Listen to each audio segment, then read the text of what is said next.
बिस्मिल्लाहिर्रहमानिर्रहीम। अस्सलाम वालेकुम। प्रोग्रामिंग फंडामेंटल का ऑनलाइन क्लासेस के अंदर आज हमारा 8वां लेक्चर है।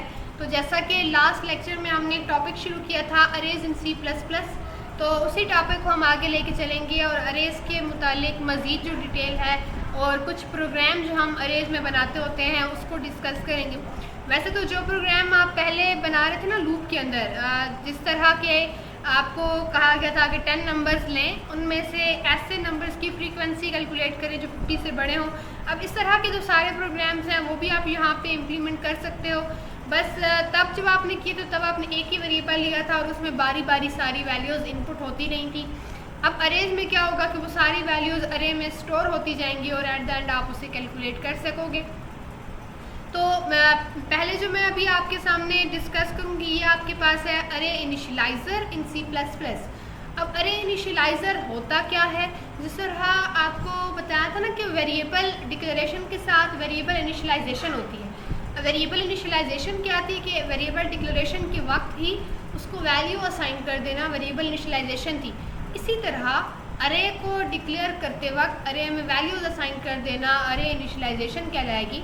अब जो अरे इनिशियलाइजेशन है इसमें देखें तो टू इनिशियलाइज एन अरे इन C++, we can use the assignment operator to assign values to the array at the time of declaration। वही बात जो हमने वेरिएबल के लिए की थी कि इसमें हम असाइनमेंट ऑपरेटर को इस्तेमाल करते हैं और डिक्लेरेशन के वक्त ही इसमें वैल्यूज़ को असाइन कर देते हैं। The values are provided in a comma separated list enclose in a curly braces. जो वैल्यूज़ हैं वो इसमें प्रोवाइड की जाती हैं एक लिस्ट की सूरत में और उस लिस्ट में सेपरेट किया जाता है वैल्यूज़ को कॉमा के साथ, और वो जो लिस्ट है वो इन कर्ली ब्रेसेस के अंदर इनक्लोज्ड होती है। तो इसका सिंटैक्स क्या है कि पहले आप बताएंगे डेटा टाइप, फिर आप लिखेंगे अरे का नाम, फिर आप अरे का साइज़ देंगे और यहाँ पे अरे में जो भी आपने एलिमेंट को स्टोर करना है उसको आप लिखते जाएंगे 1 by 1 और दरमियान में लगा देंगे कॉमा। अच्छा, अब बात ये आती है कि ये जो हमारे पास अरे इनिशियलाइजेशन है ये कब इस्तेमाल होती होगी, तो ये ऐसे सिनेरियो में इस्तेमाल हो सकती है जब हमारे पास ऐसी वैल्यूज़ स्टोर करना हो अरे में जो हमें ऑलरेडी पता हो कि ये वैल्यूज़ हैं, ठीक है, मगर पहले से आपको पता हो कि ये हमने वैल्यूज़ अरे में स्टोर करवानी है, तो आप अरे इनिशियलाइज़र को इस्तेमाल कर सकते हो।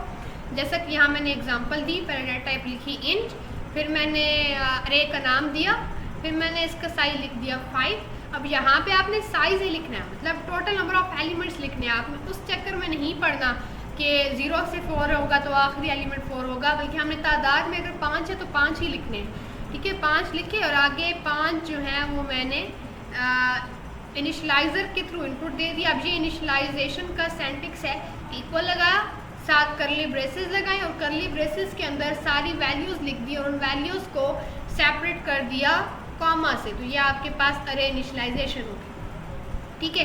तो ये जस्ट आपको बताना था कि होती क्या है। आप इसे जहाँ पे आपको पता हो आप इसे इस्तेमाल कर सकते हो। जैसा कि अगर मैं आपको कहूँ कि कोई ऐसा प्रोग्राम बनाएं जिसमें एक अरे लें और जो फर्स्ट 10 इवन नंबर्स हैं वो अरे में स्टोर करवाएं। अब आपको पता है कि फर्स्ट 10 इवन नंबर्स कौन से होते हैं, तो ऐसे केस में आपको यूज़र से तो इनपुट नहीं लेनी, यूज़र से इनपुट नहीं लेनी तो आप अरे इनिशियलाइज़र को इस्तेमाल कर सकते हो। अच्छा, उसके बाद C++ के अंदर ब्रेक स्टेटमेंट का यूज़ प्रोग्राम में आपने C++ के अंदर पहले भी एक जगह देखा है। तो ये मैं आपके लिए छोड़ रही हूँ कि आप मुझे बताइएगा कि आपने अपने C++ के अंदर ब्रेक स्टेटमेंट का यूज़ पहले कहाँ पढ़ा है, ठीक है। ये आपने मुझे इनबॉक्स में मैसेज करके बताना है। अच्छा जी, अब ब्रेक स्टेटमेंट होती क्या है। अभी जो मैं आपको ब्रेक स्टेटमेंट बताने लगी हूँ लूप के अकॉर्डिंग बताने लगी हूँ। तो ब्रेक स्टेटमेंट ये करती है कि जब भी ये ब्रेक स्टेटमेंट किसी लूप के अंदर आती है तो बग़ैर इसको देखे कि कंडीशन लूप की जो ट्रू थी या फाल्स थी, फ़ौरन से जो कंट्रोल होता है वो लूप से बाहर आ जाता है। इसी चीज़ को यहाँ से रीड आउट करती हूँ। द ब्रेक इन C++ is a loop control statement that is use to terminate the loop. ये लूप कंट्रोल स्टेटमेंट है, इसमें आप लूप कंट्रोल स्टेटमेंट है जिसे हम इस्तेमाल करते हैं लूप को टर्मिनेट करने के लिए। As soon as the break statement is encountered, जैसे ही ब्रेक स्टेटमेंट आती है विद इन द लूप के अंदर the loop iteration stop, loop के जो चक्कर चल रहे होते हैं वो वहाँ ही रुक जाते हैं।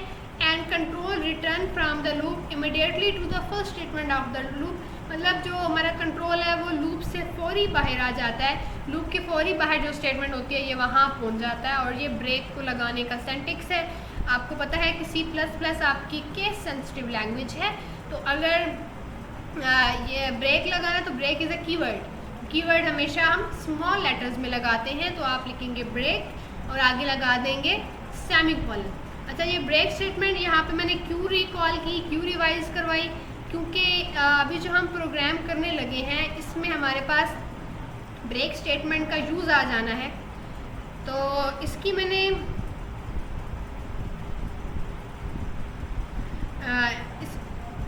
मैंने आपके सामने एक प्रोग्राम की स्टेटमेंट लिखी है जिसमें है write a program in C++ that takes 10 numbers in array and find another number in array। कि क्या करें कि 10 नंबर अरे में लें और एक और नंबर उस अरे में से ढूंढें। इसका मतलब क्या हुआ? इसका मतलब मैं आपको एक शॉर्ट फॉर्म में खुद से ड्रॉ करके दिखाती हूँ कि किस तरह। ये मैं एक अरे अभी ज़्यादा एलिमेंट्स की नहीं बना रही क्योंकि लंबी बनाऊंगी तो वो फिर मेरे लिए ड्रॉ करना यहाँ पे मुश्किल हो जाएगा। तो मैं आपको एक 5 एलिमेंट्स की अरे लेके दिखाती हूँ। इसमें अज्यूम करें स्टोर है 2, इसमें स्टोर है 4, इसमें स्टोर है 6, इसमें स्टोर है 9 और इसमें स्टोर है 3। ठीक है, ये आपके पास एक अरे है। अब ये अरे में डाटा स्टोर हो गया। अब मैं इस अरे में से कोई नंबर ढूंढना चाहती हूँ, इसे कहते हैं सर्च करना।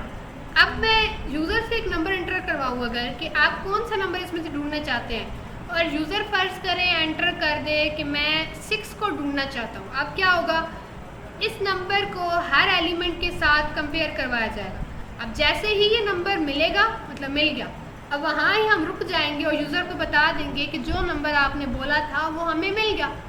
इसी तरह अगर यूज़र एंटर कर दे 5, अब पूरी अरे में ढूंढा जाएगा। अगर कहीं नंबर नज़र आ रहा है मिल गया तो आएगा जवाब मिल गया। लेकिन अभी का जो सिनेरियो है इसमें जब 5 को कंपेयर करवाया जाएगा इनके सब के साथ, तो हम देखेंगे कि हमें 5 कहीं भी नज़र नहीं आ रहा, हमें 5 कहीं भी नहीं मिला। ठीक है, तो इसका मतलब ये है कि नंबर नॉट फाउंड इन अरे, नंबर नहीं है। तो जब भी कोई सर्चिंग का प्रोग्राम आए इस तरह का, तो इसमें 2 ही सिनेरियोज होते हैं, या नंबर मिल गया या नंबर नहीं मिला। जब नंबर मिल जाए तो हम बाकी आगे आगे ढूंढना छोड़ देंगे, वहाँ ही रुक जाएंगे और बाहर आके बता देंगे नंबर मिल गया। अगर नंबर नहीं मिलेगा तो ढूंढते रहेंगे कब तक, आखिर तक ढूंढेंगे, कहीं मिले नहीं। अगर नहीं मिला तो बस वहाँ पे बात ख़त्म। अब यही जो काम है यहाँ पे हम देखने लगे हैं एक C++ के प्रोग्राम के अंदर, और इसी के साथ मैं आपको इस C++ प्रोग्राम का आउटपुट जो है वो दिखाऊंगी कि किस तरह से इसका आउटपुट जनरेट होता है और ये किस तरह से रन होता है। अच्छा जी, ये हमारे पास हैश इंक्लूड आयोस्ट्रीम, ये हमारे पास हेडर फाइल इंक्लूड हो गई, hash include preprocessor directive iostream header file. ये बातें बार बार रिपीट इसलिए करती हूँ कि ये बातें आपको जहन नशी हो जाएं कि इसका क्या नाम होता है। ये आपके पास प्रीप्रोसेसर डायरेक्टिव है, हैश इंक्लूड प्रीप्रोसेसर डायरेक्टिव है, और इंक्लूड प्रीप्रोसेसर डायरेक्टिव को आप इसलिए इस्तेमाल करते होते हैं ताकि आप हेडर फाइल्स को प्रोग्राम के अंदर इंक्लूड कर सकें। Iostream is a header file. ठीक है, यूजिंग नेम स्पेस std, इसका मैंने आपको अभी कहा था कि आप रहने दें, आगे चलते जाएं। This is a main function. Main function is a most important thing.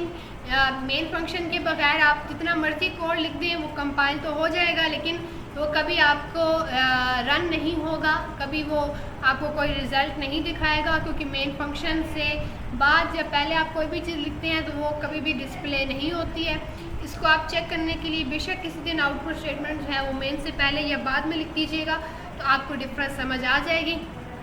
यहाँ पे मैंने एक वेरिएबल ली, एक अरे ली जिसका नाम रखा n, और जिसमें मैंने 10 एलिमेंट्स साइज़ दिया, जिसमें 10 एलिमेंट्स होने चाहिए। और इन m ये मैंने एक और वेरिएबल लिया जिसमें मैं यूज़र से नंबर लूँगी कि वो नंबर तुम एंटर करो जिसे तुम ढूंढना चाहते हो। Int f is equal to -1, ये मैंने एक और वेरिएबल लिया।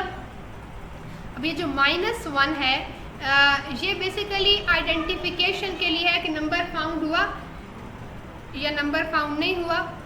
अब f इज इक्वल टू -1 है तो इसका मतलब ये होगा कि नंबर नहीं मिला, और अगर f इज इक्वल टू 1 है तो अच्छा f में मैं दोबारा कंटिन्यू करूँगी, दरम्यान में रोकना पड़ गया था। f इज इक्वल टू -1 का मतलब ये है कि जो वैल्यू है वो नहीं मिली, और f इज इक्वल टू 1 का मतलब है कि नंबर जो है वो फाउंड हो गया है। अगर नंबर नहीं मिलेगा तो उसकी वैल्यू जो है वो -1 ही रहेगी। तो मैंने लिखा int f is equal to -1, ये आइडेंटिफिकेशन के लिए है जस्ट, आप इसके कोई और वैल्यू भी रख सकते हो आइडेंटिफिकेशन के लिए हो। मैंने -1 अपने लिए रखी है। अब मैंने पहले क्या किया, 0 से 9 मैंने एक अरे फिल की। अच्छा, तो ये हमारे पास लूप है जो मैंने 0 से 9 तक चलाया, जो 10 एलिमेंट्स के लिए चलेगा। और ये पहले ये वाला, ठीक है, यहाँ से जी पहले ये वाला बता रही हूँ। 0 से 9 हमारे पास लूप चला जो कि क्या करेगा, अरे में सारे नंबर ऑफ एलिमेंट्स को फिल करवाएगा कि मतलब आई की जगह पहली दफ़ा 0 होगा, फिर आई की जगह 1 होगा, फिर आई की जगह 2 होगा। ऐसे करते करते जो हमारी पूरी अरे है उसके जो एलिमेंट्स हैं वो फिल हो जाएंगे। फिर हम क्या करेंगे, यूज़र से इनपुट लेंगे कि एक नंबर एंटर करें जो आप सर्च करना चाहते हैं। तो यूज़र m में वो नंबर एंटर कर देगा जो सर्च करना चाहते हो। अब दोबारा से लूप चलाया और दोबारा से इस अरे को ट्रैवर्स किया। ट्रैवर्स करने का मतलब होता है उस अरे में से गुजरना, उसके हर एलिमेंट को पास आउट करवाना। तो ये हमने दोबारा से लूप चलाया जिसमें 0 से लेके 9 तक हर एलिमेंट को हम चेक करेंगे। पहली दफ़ा n ऑफ 0 होगा, उसको हम कंपेयर करेंगे m के साथ। फिर n ऑफ 1 होगा, उसको कंपेयर करेंगे m के साथ। अगर ऐसा हो कि m में जो नंबर एंटर किया है वो हमारी अरे में मौजूद हो तो उसी जगह पे हम f की वैल्यू को कर देंगे 1 और लगा देंगे ब्रेक। इस ब्रेक से क्या होगा कि फ़ौरन से लूप से बाहर आ जाएंगे। तो लूप से जब बाहर आएंगे तो चेक होगा, अगर तो f की वैल्यू जो है वो -1 है तो मतलब नंबर नहीं मिला, क्योंकि f -1 तो हमने पहले से ही रख दिया था ना। अगर नंबर मिला होता तो f की वैल्यू 1 हो जाती। तो अगर f की वैल्यू -1 ना हुई तो इसका दूसरा मतलब यही है कि f की वैल्यू 1 है, तो दूसरा केस एल्स में आ जाएंगे और प्रिंट हो जाएगा नंबर फाउंड इन अरे। अब इसी चीज़ को मैं आपको आउटपुट की सूरत में यहाँ पे दिखा रही हूँ कि ये मैंने 10 नंबर्स इनपुट किए, इंट्रा नंबर। ये उस दिन मुझे किसी स्टूडेंट का शायद मैसेज था कि इंट्रा नंबर बार बार क्यों लिखा हुआ आ रहा है। उसके लिए देखिए, जो भी चीज़ आप लूप के अंदर लिखेंगे वो उतनी दफ़ा ही चलेगी, एक दफ़ा लूप चलेगा। अब एंट्रा नंबर वाली स्टेटमेंट लूप के अंदर है, लूप ने चलना है 10 टाइम, तो ये 10 टाइम ही चलेगा।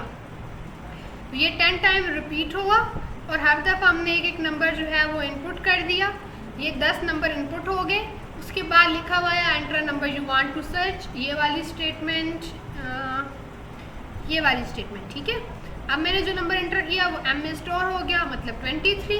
अब 23 को हर एक के साथ कंपेयर किया जाएगा। जैसे ही 23 मिलेगा वहाँ से लूप से बाहर और चेक होगा, नंबर मिलेगा तो साथ ही f की वैल्यू भी 1 हो जाएगी। तो लूप से बाहर आके चेक करेंगे तो नंबर फाउंड इन अरे, मतलब नंबर जो है वो मिल गया। अच्छा, अब आपका टास्क ये है कि ये जो आपको मैंने अरे बेस्ड प्रोग्राम करवाए हैं, आपने ऐसा करना है, एक तो इसको रन करना है, इसके नोट्स बनाने हैं, और दूसरा आपने काम ये करना है कि जो सिंपल लूप में आपने प्रोग्राम की प्रैक्टिस की थी, फ्रीक्वेंसी को कैलकुलेट करने के लिए, सम को कैलकुलेट करने के लिए, even number, first 10 even numbers का सम, अब वो सारे प्रोग्राम्स आपने 1 बाय 1 इसमें जो आपके पास अरे है उसमें इम्प्लीमेंट करने हैं। मैं ये नहीं कह रही कि आप जितने भी प्रोग्राम किए हुए हैं वो आप एक ही दिन मुझे करके दिखाएंगे, लेकिन एटलीस्ट 1 आप मुझे डेली करके दिखाएंगे। इस तरह आपकी जो अरे की प्रैक्टिस है वो डेली बेसिस पे होती रहेगी। और दूसरा ये कि आपकी क्लास के मुझे सबके अभी भी काम रिसीव नहीं हो रहे, तो ये आपकी लापरवाही है। आपको मैं बार बार इस बात को बता रही हूँ कि ये लेक्चर्स आपको बार बार रिपीट नहीं करवाए जाएंगे। तो अगर आप ये समझते हैं कि अभी आप नहीं करेंगे तो आप इसे बाद में कर लेंगे, तो ये आपकी गलतफहमी है कि आपको बाद में दोबारा करवाए जाएंगे। और मैं किसी किस्म का कंसेप्ट जो मैंने अभी ऑनलाइन में समझाया है वो आपको दोबारा नहीं समझाऊंगी, क्योंकि मैं आपको डेली में कहती हूँ कि अगर आपको कोई लेक्चर कोई बात समझ नहीं आ रही तो आप मेरे साथ डिस्कस कर लें, आप मेरे साथ डिस्कस कर लिया करें अगर कोई मसला हो, और अगर नहीं है तो मैं यही समझूंगी कि आपको सब कुछ समझ आ चुके। ठीक है, अल्लाह हाफिज़।